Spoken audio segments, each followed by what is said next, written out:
সোনার মেডেল। কবি পূর্ণেন্দু পত্রী।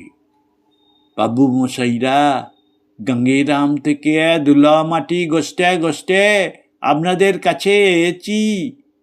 কি চিকন শহর বানিয়েছেন গো বাবুরা। রোদ পড়লে, জ্যোৎস্না লাগলে মনে হয় কাল কেউটের গা থেকে কষে পাড়া রূপর তৈরি একখান লম্বা খোলস। মনের উড়নে ভাতের হাঁড়ি হাঁ হয়ে আছে খিদে। ঝাল ডাল তরি তরকারি শাক পাতা কিচ্ছু নেই, কিন্তু জল হচ্ছে টক পগিয়ে।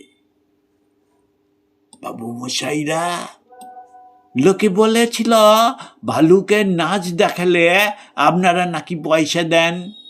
যখন যেমন বললেন নেচে নেচে হদ্দ, পয়সা দেবেননি।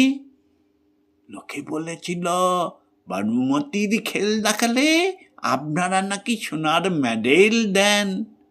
নিজের করাতে নিজেকে দুখান করে আবার জুড়ে দেখালুম।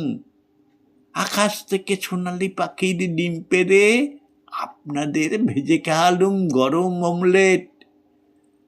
ভাজা গাছে বাজিয়ে দিলুম ফুলের ঘুঙুর।